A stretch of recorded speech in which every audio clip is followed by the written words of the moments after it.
In this chapter, we'll take a moment to consider what is your goal for starting a test automation initiative, and what is it that you want to accomplish? Who do you envision participating in your test automation initiative, and in what capacity? And how do you plan for the execution of this strategy? So, what is your goal? Is it to reduce the time that it takes to execute regression testing? Perhaps your team needs to release features faster, so you want to reduce the manual effort it takes to run the regression test and allow your testers to focus on testing the new features.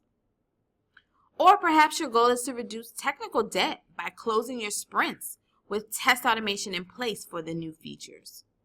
As your developers are creating new features and your testers are verifying them, there's not much time for full-on manual regression testing. And closing the sprint without automating the newly identified tests only adds to that problem. So maybe you want to take care of this early on. Or perhaps your goal is to enable continuous testing as part of your build process. After checking in new features, your developers may want the confidence that what they've added isn't compromising the overall quality of the application. Adding automated tests to your continuous integration pipeline can certainly help with this. The key here is to understand what it is you're trying to accomplish. Before you begin any planning, take a moment to decide why it is that you need test automation. Make sure this goal is at the forefront of all of your decisions, because your subsequent actions in regards to test automation should be aimed toward this goal. Who you involve, the tools you use, which tests you automate, the execution strategy, all of this should be aligned with your goal. Communicate the goal to the entire team. Make sure everyone is aware of why the team is doing test automation and what it is you all wish to accomplish by it. I stress this because many teams jump into the implementation of test automation without taking a moment to consider why they are doing it. This leads to failed automation projects where teams are unprepared for the issues that present themselves and are unsatisfied with the return on their investment. Let's have a look at considerations that should be made when defining your strategy. Who do you envision participating in your test automation initiative, and in what capacity? Before answering this, let's talk about the implications of automating your regression tests. You'll need someone to write the test automation scripts. You'll need someone to monitor the results every time the tests are run. You'll need someone to update the test when the behavior of the application changes. These tasks can all be done by the same person or shared amongst the team, but let's explore this a bit. Okay, so who's going to write your tests?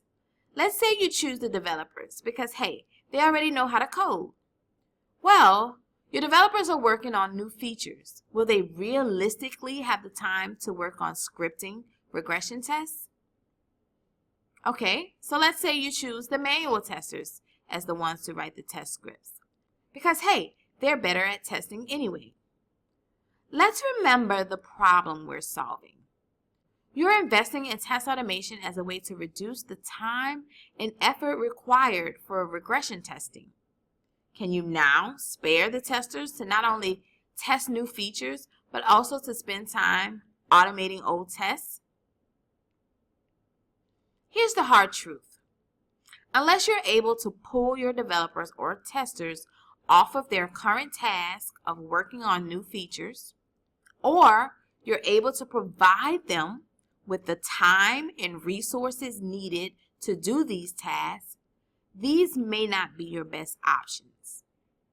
Make no mistake, test automation is a software development project in and of itself.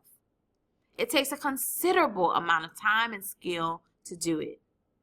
If you treat it as a side task that people only contribute to whenever they have time, it will fail.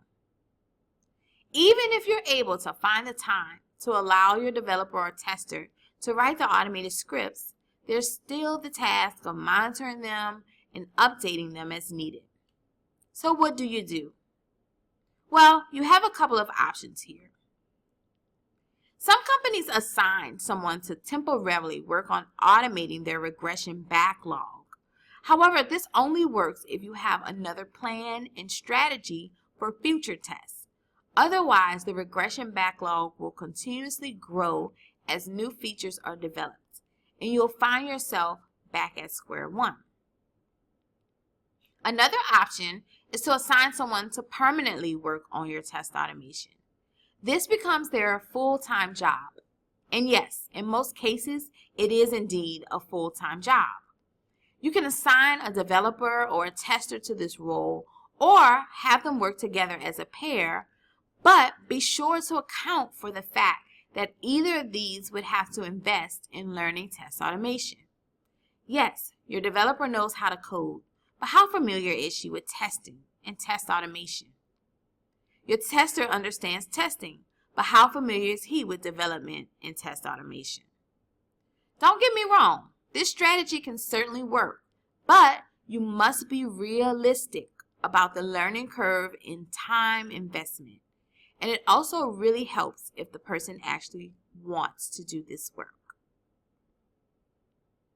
Another great alternative is to employ a test automation engineer.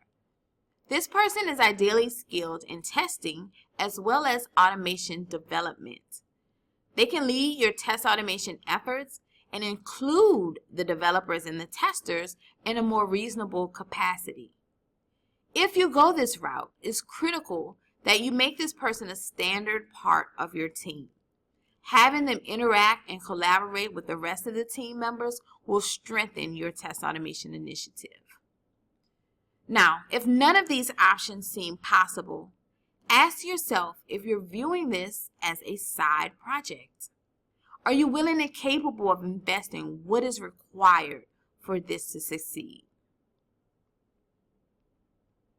Let's say you've defined your strategy and you have an idea of who will lead the effort as well as how others will contribute. The final thing we'll consider in this chapter is how do you plan for the execution of your defined strategy? Let me offer a question to ponder. When your team was executing these regression tests manually, did they run all of them every time? Or did they make a strategic decision based on other factors such as risk and value? You may think that since you're automating these tests, you might as well automate all of them. But there is a cost that comes with automation. The time and the maintenance required is not something to be taken lightly. To automate tests, you need a clear understanding of the scenarios. Are the actions and expected results clearly defined?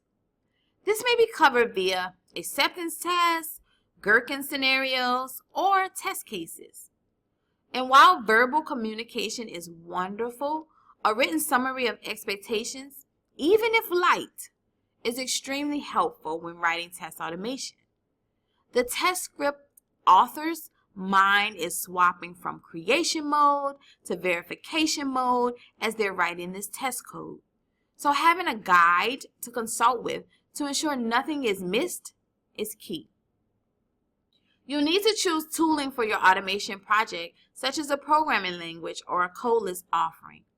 Just as with your development projects, you'll also want to develop standards and conventions, especially if you envision multiple people contributing to the automation project. We'll explore considerations around these in Chapter 4 on tooling. Explore your thoughts on when and how these tests will be executed. Is it okay to have someone kick them off when needed and report back with the results? Or do you want them executed multiple times a day within their own CI job where everyone has visibility into the results? Or do you want them integrated into your development CI job where they are executed anytime someone checks in new code? Each one of these requires a certain level of trust and focused attention. Let's look at each one. Running the automated tests locally and reporting the results to the team requires manual intervention and therefore will indeed be slower. But the result reported to the team has already been triaged and can be trusted to be accurate. Running the test multiple times a day in a CI job separate from development gives faster feedback, but the reported results have not yet been triaged. So the tests themselves have to be written with a greater level of proficiency and care to ensure that they're not flaky and that they can be trusted. And running the tests as part of development CI process requires fast and reliable tests that only fail when the application under test has provoked it to. I recommend gradually moving to these phases, starting out with running locally or as part of a private CI build that is not exposed to others. This will allow you to learn more about what causes your test to be flaky, including quirks about your application. Once you find that you can trust your test yourself, move to a separate CI job that is visible to everyone but doesn't affect developer check-ins. This strengthens your trust in what you've written and also allows others to begin to trust it as well. Once you are very confident in your test, only then should you gate your check-ins with them by adding them to the development CI process. It's best to realize early on that your test failures will need to be triaged and maintained, and plan for this in your strategy. Again, an automation project is a software development project, and as the development of your product changes, so must your automation code. I cannot stress this enough. It's not an optional task. Your automated tests will need to be triaged and maintained, so plan accordingly. The good news is that this is a great opportunity for others on the team to assist. As your developers run tests to verify that their new features didn't break any of the existing ones, they can be responsible for triaging any failures. Ideally, any tests that fail will be due to their changes, and therefore they can fix their code or update the test to reflect the new expectations of the application. However, also be prepared for unrelated tests to fail as well. This will give developers insights into things that cause flaky tests and ways that they can improve the test automatability of the application. Manual testers are also a valuable option for triaging automation failures, especially ones who have an interest in contributing to the automation code base. Reviewing test failures, debugging the automation code, and updating the code when needed are great introductory opportunities into test automation. While all developers and testers can certainly assist in the triaging and updating of test automation scripts, because it is not their primary responsibility, there's still a need for someone to monitor this consistently. Unmonitored tests are untrustworthy tests. As your team continues to lose trust in the automated tests, they tend to rely less on them, and the automation project eventually dies.